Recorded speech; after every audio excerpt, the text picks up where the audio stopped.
Hi guys, and welcome back to another Dogfight video. This one's going to be a wee bit different. We're going to be in F-4Es using the AIM-7 Sparrow in a BVR engagement. A lot of people have fallen for the misconception that the Sparrows are bugged or have some sort of historical RNG based failure chance after having extreme difficulties getting them to work just once and then not knowing how to recreate the scenario that led to that success. In actual fact, the AIM-7s are modelled almost perfectly, especially when it comes to how they work and why they often fail to track, which is nothing to do with them historically having poor reliability, and what generally holds them back is worth under gameplay itself. The AIM-7 was first developed in the late 1940s and early 50s as a beam riding version of the standard 5-inch H-4 rocket, before eventually becoming the standard AIM-7 semi-active radar homing missile we know today, which entered serial production in 1959. Chosen to be the primary weapon of the F-4 Phantom, at the time known to the Air Force as the F-110A Spectre, the early AIM-7 Sparrows were capable of a head-on shot of more than 20 miles, which was further improved with later variants. Becoming the standard medium-range missile for the US Air Force, Navy and Marine Corps, as well as a whole host of other nations, the Sparrow is still in use today, although rapidly becoming redundant since the introduction of the active radar homing AIM-120 AMRAAM.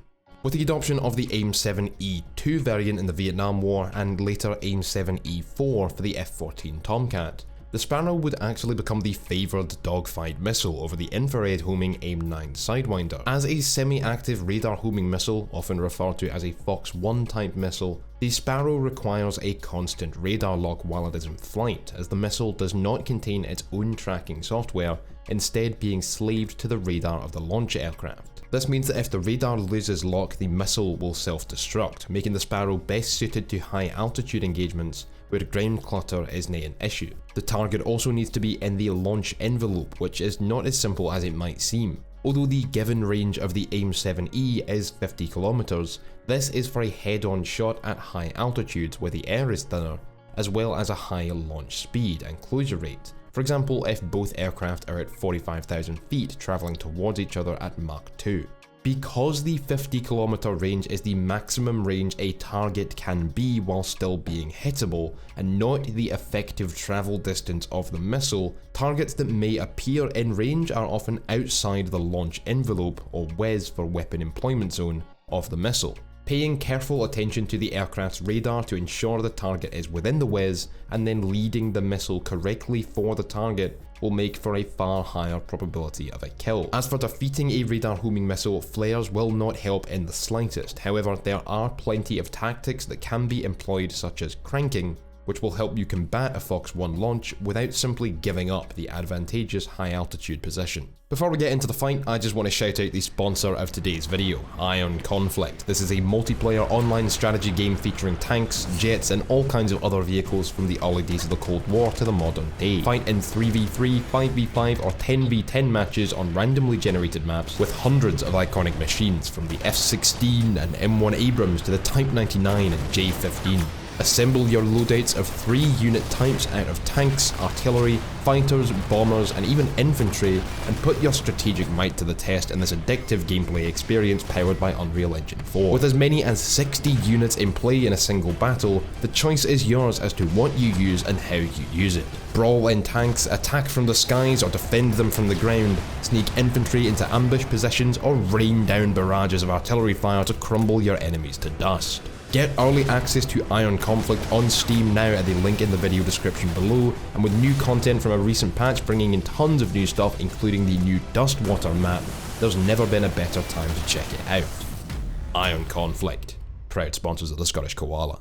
Okay, so this fight may end in a merge actually, with the Fox 1s against each other. That can often happen. We're just going to try and pick up this enemy Phantom on the radar as quickly as possible. I'm going to actually switch to a little bit of a tighter search cone. And nothing yet, nothing on the RWR yet.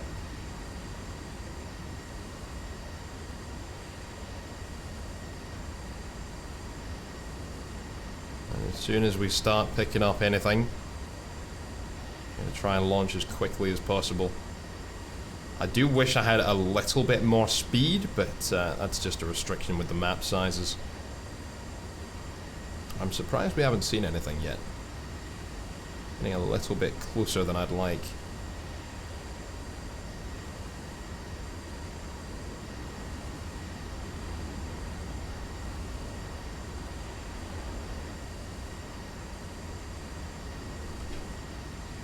And of course, the closer we get, there's something on the RWR, right in front. There we go. I'm gonna try and acquire him there. I can actually see him in front of me there. I'm gonna switch that there. There we go. And here we go. Fox 1. And then he's launched.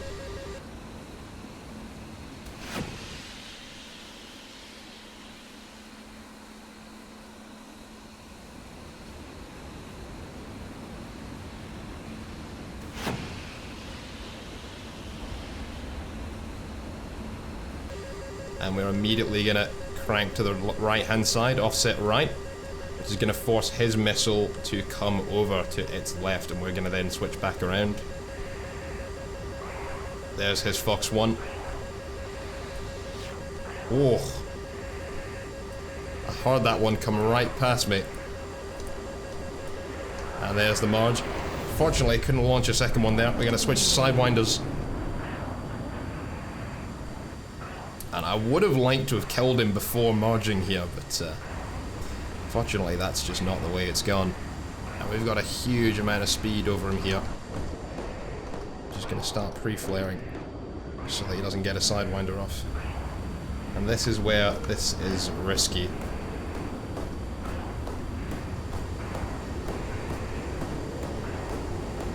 So we've kind of given him our 6 here by keeping speed. I'm actually going to come off the afterburner, start air braking. So just keep pre-flaring and see if we can come up around him.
We're right down on the deck. This is going to be a rate fight. He's getting a little bit closer around that turn than I would like. I think we may have retained a little bit better speed in this dive.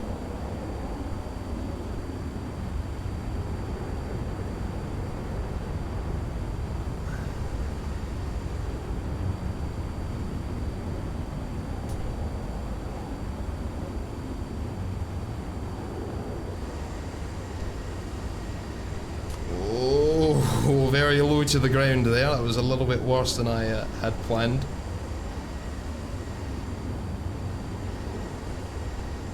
And we're just going to try and come around him. Us being in the same aircraft, we are going to rate equally. But hopefully, yeah, we are actually rating him slowly but surely, pulling around that circle a little faster than he is.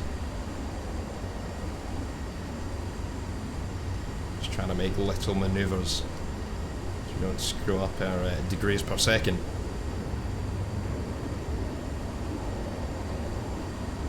And we are actually outrating him by quite a bit here.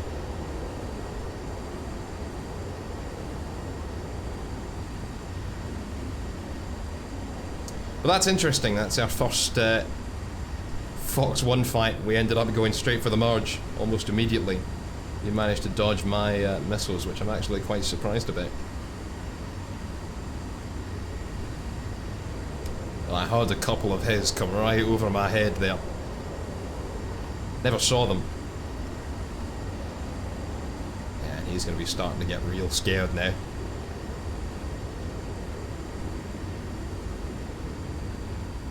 And as he goes for the vertical there, he's handing me a huge advantage.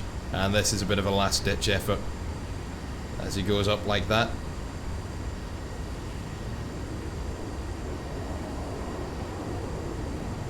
And we're going to just try and stay. I came off a little bit thinking we could catch him there. Not quite ready for that yet.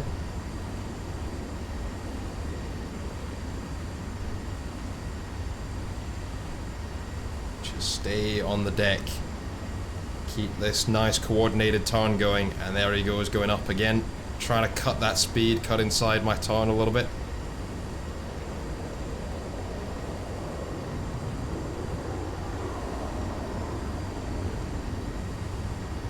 And he's actually going to try and reverse that turn, go for the one circle fight here. We're going to get a sidewinder ready.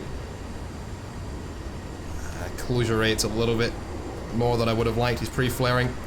Fox 2. Just missed him there. I went for the guns. Couldn't quite manage it. We're going to use the flaps here. Try and rudder over a little bit. Get another missile ready. He's going to start pre-flaring in a second. As soon as he thinks he's inside that launch envelope.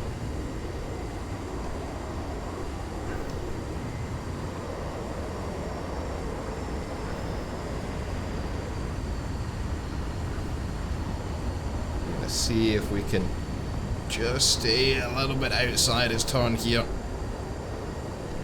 Come off burner for a second there, get the rudder down. Oh, just missed that opportunity. We're a little bit close for this, but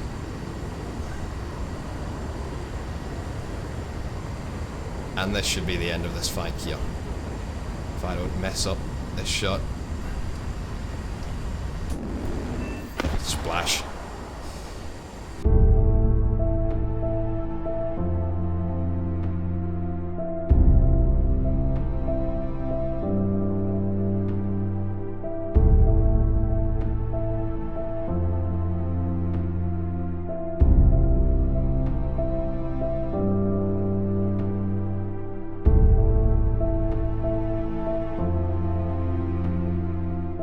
Alright, well that was a bit of a pucker factor in that dogfight, ending up in the marge, but that's kind of what can happen with the Fox 1 versus Fox 1 fight. It's because both aircraft are using the same weapon system, which kind of forces you to keep coming towards the opponent, unlike something like an AMRAAM, where you can actually turn cold. They do end up ending very fast in a marge. Right, we're just going to try and lock this guy up before he can lock me and hopefully get a Fox 1 kill this time.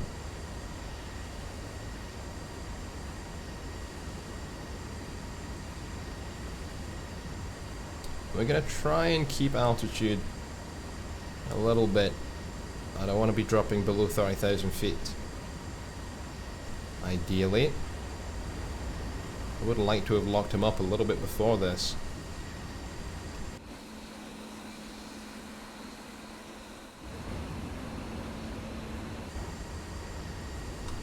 There he is. I've got him there. Locked, and he is in range. He's locked me.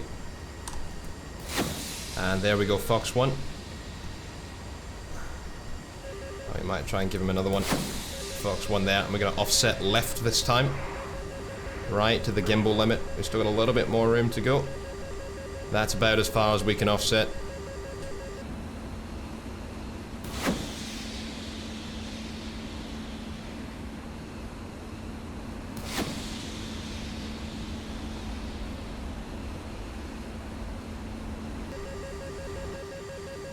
And then we're going to swing back around. Yeah, he's launched there. Going to swing back around and offset right. And there we go, splash 1.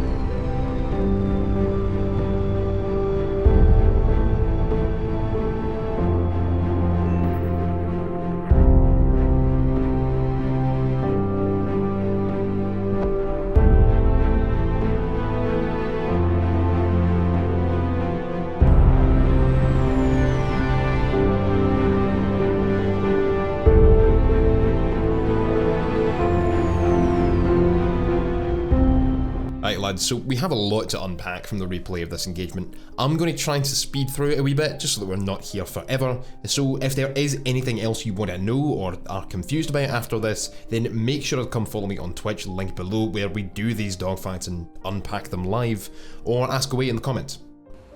So first thing we've done in this fight is come right up to altitude over 30,000 feet. That's going to mean our radar doesn't have to deal with ground clutter so much. We're going to be able to pick the target up easier, and we're going to be able to reach a higher speed ourselves, and our missile is going to be able to reach a much higher speed when we launch it, because the air is thinner, and if we are at a higher launch speed, the missile is going to get more out of its own rocket booster before it is left to glide, because these missiles only burn for a couple of seconds before they are then gliding based on the speed that they've picked up. And if they haven't reached their top speed by the time that burner switches off, which they won't if you're down lower to the deck or if you're at a lower launch speed, then you're never going to get much out of them. That can also mean that they fail to track completely, and that is one of the reasons they will, is if you launch them around Mach 1, below Mach 1, and they actually have to push through the sound barrier, that can really disrupt their tracking, especially if they are forced away from the target when they do that. So we're about to pick up the target here, and unfortunately, just because of War Thunder's replay system, these lines on the radar don't show up, but what will happen is the target will be around here. He'll be displayed by a line like this, a green line, but we'll use the red one, and then there will be a line off to the side of the radar like this. Now, if the target is traveling away from you, then the maximum range of your missile will be right down here. There'll be two little lines down here. This one here is the the minimum distance you can launch the missile at. This one here is the maximum range a target can be away from you whilst the missile is still in range to hit him, or it's what we call the minimum abort range. Now, if the target is outside of here and he's traveling away from you, your missile's never going to catch him.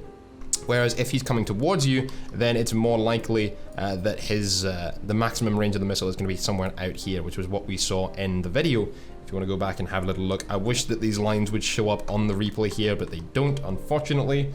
And when we detected him, he was about 24 kilometers away, and he was well within range because he is also coming towards us at over Mach 1. There we go, just under 20 actually. And there's going to be our first Fox 1 launch.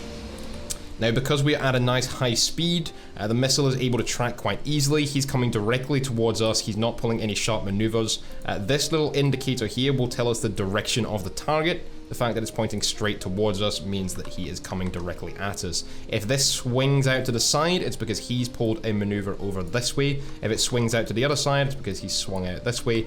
And if he pulls a significant maneuver in the first couple of seconds after that Sparrow launches, it will not be able to find him again. That's why a lot of the time Sparrows will come off the rails and go stupid immediately. Now, as soon as we've launched, we are going to do what's called cranking. So if you think about what is going to happen, I'm going to launch this missile. I do not have to point my radar directly at him because the radar is on a gimbal. It's on a swivel mount. So we are actually able to face our aircraft way over this way and actually still be able to see him because the radar can look from the nose. If I angle the camera a little bit better, can actually look out this way. So the radar dish is in that nose cone, and it will actually swivel around to face the target. Now, if we turn too far out this way, and you can see 60 degrees either side, if we turn more than 60 degrees out here, that radar will lose lock and our missile will self-destruct. We actually have to maintain radar lock the whole time, but that doesn't mean we need to face directly towards him. Now, he's about to launch. I think he may have actually just launched. Yeah, there's his missile. He launched about Mach 1.1, about 1.15. We were right up at Mach 1.35, so our missiles actually be going a lot faster, meaning it's already going to travel through that distance more quickly and have a better chance of hitting him. The fact that we are offsetting here to the right, or offsetting cranking to the gimbal limit, basically means that when his missile comes off the rail, it is going to have to turn out this way in order to lead for us, because as we pull this way, it wants to turn and intercept us here. Now, what we are going to do a little later is we're going to then turn back around and face the other way, and now that missile, which is flying out this way to intercept us, thinks we're going to be out here, all of a sudden has to pull a turn all the way around and come to intercept us more out here. Now that's going to lose that missile a lot of speed and mean that it is traveling through the air much more slowly than ours will be if he is not doing the same. So that means our missile has a much better chance of hitting him before his missile comes anywhere near mine. Now, unfortunately, he was able to offset just enough. He actually offset too much. He's actually facing a little too far away from us. Where are we? He's turned back in by this point, but he actually offset right out this way, lost radar lock for a second, and then his missile self-destructed. Now, he was able to pull just enough that he survived our Fox 1, and we ended up in the merge here. Now, I chose this dogfight rather than the one where he actually got the kill with the Sparrow, because there are a few things we need to talk about with this dogfight itself. But please do not think that Sparrows are just to get you to the merge, or aren't so useful for actually getting kills themselves, just because I'm not displaying that here. When you have Fox 1 versus Fox 1, that can happen a lot, because unlike if we were using AMRAAMs, which have their own radar seeker, you launch the missile off, it starts tracking the target by itself and will follow it in. Meanwhile, we can pull all the way around and go back for some more distance and then come in for another one from this angle, launch it off, it will start tracking, it will head in, and then we can swing back around again. With a Sparrow, you always have to face towards the enemy. So if we are going to launch and then turn out to the side, we are still nose hot towards the bandit. So as he's coming in, we are only about at this angle, which means when we turn back in, we're very quickly closing the distance, and using Fox 1s against each other can often result in a merge like what happened here.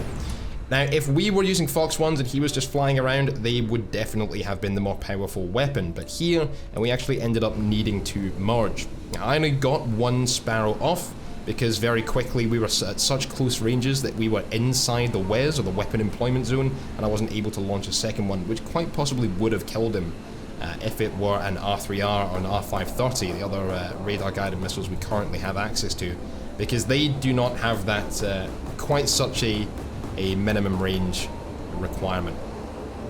Now we're in the dogfight here, and I am retaining a lot higher speed than he is. He's at about 500 kilometers an hour. I'm way down at 800, and I am below him, and I am actually air braking currently just to pull inside his turn, because we were much faster on this dive. And now we are ending up in what's called a rate fight, which is a two-circle fight. Little problems with the replay system here, always happens. But that means as he's coming around this way, we are coming around this way, and what we are trying to do is get onto our opponent's 6. Unlike, say, a rolling scissors or a one-circle fight, where say, one bandit comes this way and the other bandit comes, and you actually pull in the same direction, but that's actually opposite ways for you. I pull to the right, he pulls to the left, and we end up in a one-circle fight, which is a nose-to-nose fight, or a nose position fight. The rate fight is going to be nose to tail. So what we are trying to do is get around the turn more quickly than he can, and this is nothing to do, or very little to do, with how tightly you are actually pulling the turn. See, a lot of people would suggest putting out flaps here to get a tighter turning circle. You do not put out flaps in a rate fight. I actually had the opportunity to see just how poorly that worked in a live stream a little while ago, where someone challenged us to a fight, and we ended up in a rate fight whilst I had flaps out, and it does not work. Now, what our friend XL, or Lord Shax in game, is doing is he's actually using flaps to try and get a tighter turning circle, which is helping him a little bit initially, but immediately he bleeds speed. He's down at 470. I am up at 540 kilometers an hour, so we are going to be pulling around the circle quicker than he is, even though we don't have quite as tight of a turning circle. And if I actually put out my flaps here, I would slow myself down enough that if I can... So if I'm pulling around here, and he's pulling around here... That's a terrible line, let me draw that again. He's pulling around here. If I put flaps out, I may give myself a slightly tighter turn, but I'm going to drop a lot of speed, and he is just going to come around here, and in the time it takes me to pull, say, 30 degrees around the circle, he's going to absolutely be able to catch me. Now, the fact that he was using flaps and we weren't means that we are actually pulling around this turn much more quickly than he is. So even though we're in the same aircraft, we are actually covering more of the distance in this turn in the same amount of time, which means eventually we are going to catch him. And that's why you don't use flaps in a rate fight. I know a lot of people will suggest that if I'd put flaps out, I could have cut the turn a little sharper and come in against him. There are other reasons why you don't do that if you're fighting in first person, say in simulator mode or in DCS, because a high aspect shot is not good for getting guns on target.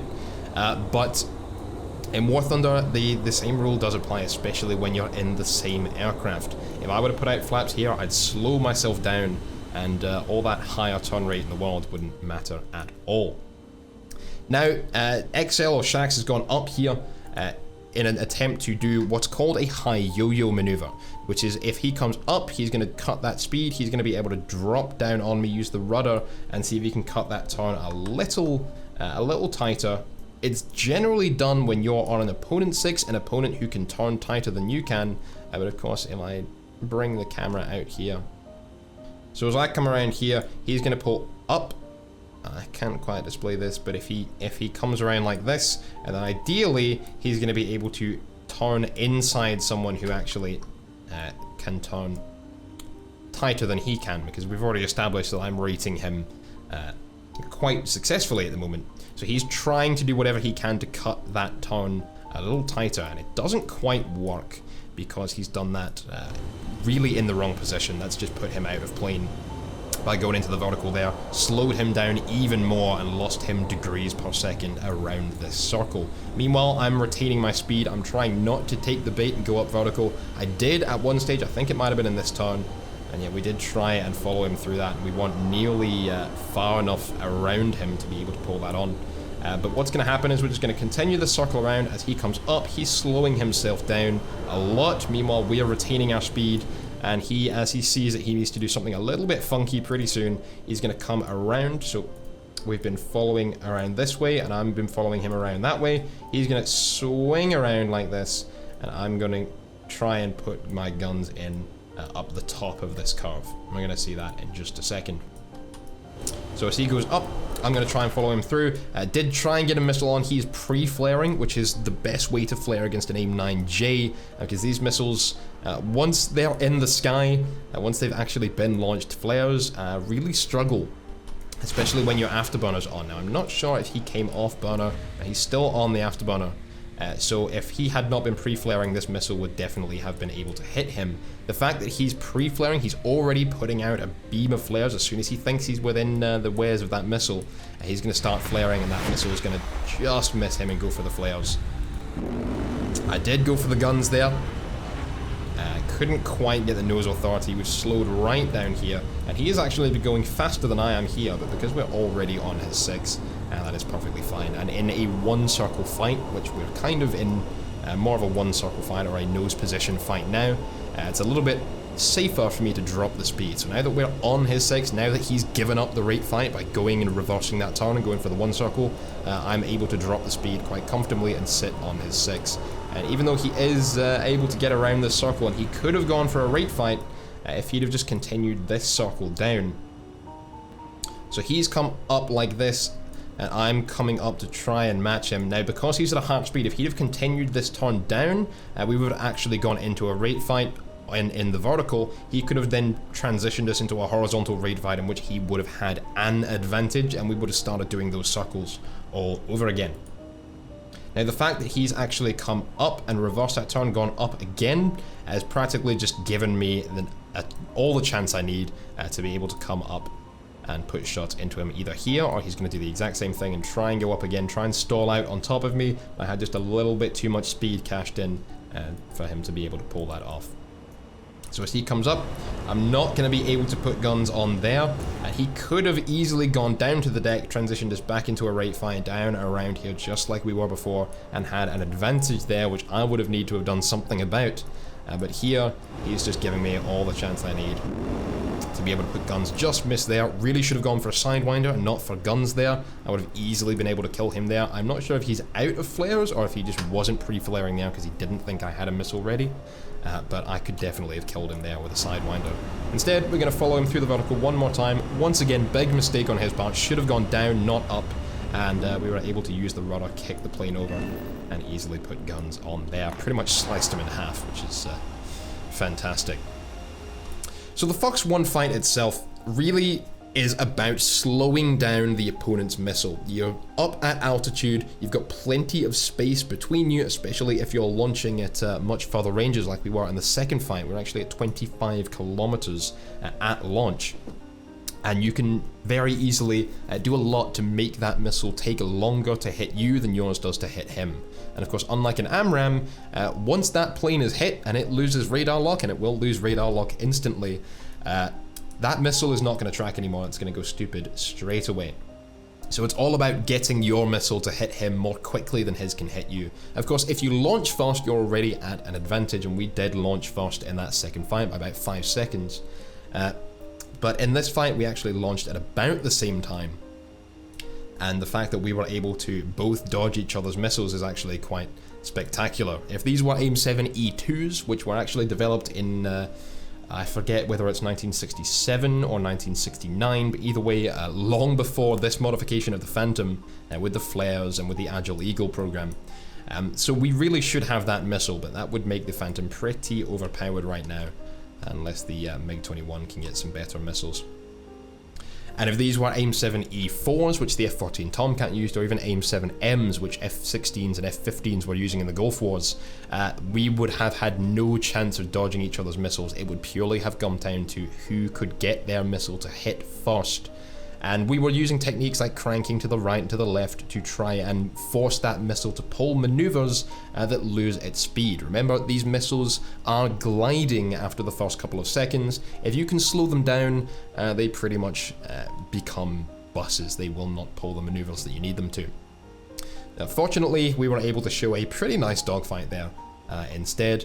And this was a very, very enjoyable fight. I can't wait to do it again back when we have, or in the future when we have some AIM-120s to use. And that will actually be a lot of fun. I really think AMRAAMs would work quite well in War Thunder. I don't think there's any problem with them being introduced eventually down the track. As long as most nations, if not all nations, have some equal competitors. Anyway, thank you lads for watching this video. I hope you have enjoyed. Once again, if there's anything else you want to ask me, come follow me on Twitch. I do stream every Tuesday, Thursday, and Saturday. And if you want to leave any comments down below, let me know what you thought of this fight. Anyway, until next time, thank you for watching. I'll catch you lads on the battlefield. He's flanking. We need to take him out.